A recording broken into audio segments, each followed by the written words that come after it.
თალიბანის ცნობით ძლიერ მიწისძვრას აღმოსავლეთ ავღანეთში პაკისტანის საზღვართან სულ მცირე 800 ადამიანის სიცოცხლე ემსხვერპლა. დაშავებულია 2500-ზე მეტი, განადგურებულია სოფლები. მსხვერპლის ოდენობა მუდმივად იზრდება. თალიბანი აცხადებს, რომ სამაშველო სამუშაოები გრძელდება და რომ არის სოფლები, სადაც შესვლა ამ დრომდე ვერ ხერხდება. ქუნარის პროვინციიდან გვაქვს მონაცემები დაახლოებით 800 დაღუპულისა და 2500-ზე მეტი დაჭრილის შესახებ. ინციდენტი მოხდა ნურგულის, სოკის, ვატაპურის, მაჰანგის, ჩაპდარას და სხვა რეგიონებში. ერთი რაც მინდა აღვნიშნო არის ის, რომ ნურგულის რაიონის მაზადარას სოფელზე ჯერ კიდევ არ გვაქვს ზუსტი მონაცემები მსხვერპლის ან დაშავებულების რაოდენობის შესახებ. რაც შეეხება ნანგაჰარის პროვინციას, გვაქვს ინფორმაცია 12 დაღუპულისა და 255 დაჭრილის შესახებ.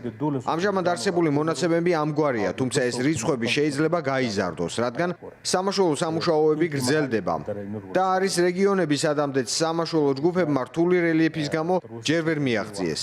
ზოგიერთ ადგილამდე მხოლოდ ვერტმფრენით ვახერხებთ მისვლას, გზით კი ვერა.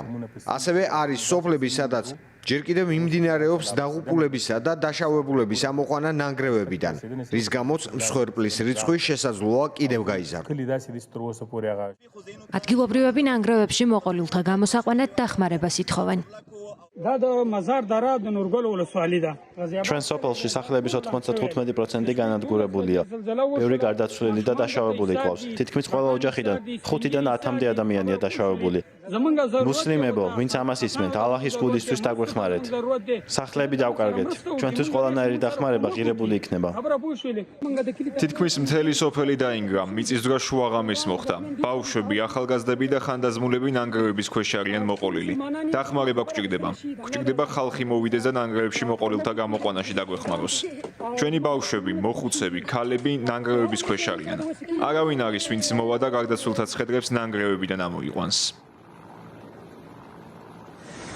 6 მაგნიტუდის სიმძლავრის მიწისძვრა ავღანეთში კვირას, გვიან ღამით ადგილობრივი დროით დაახლოებით 12 საათისთვის მოხდა. ეპიცენტრი ავღანეთის სიდიდით მეხუთე ქალაქიდან, ჯალალაბადიდან 27 კილომეტრით იყო დაშორებული. ჯალალაბადი დიდი სავაჭრო ქალაქია, მას პაკისტანთან სიახლოვის გამო მნიშვნელოვანი როლი აქვს. მუნიციპალიტეტის ინფორმაციით, ქალაქში დაახლოებით 300,000 ადამიანი ცხოვრობს.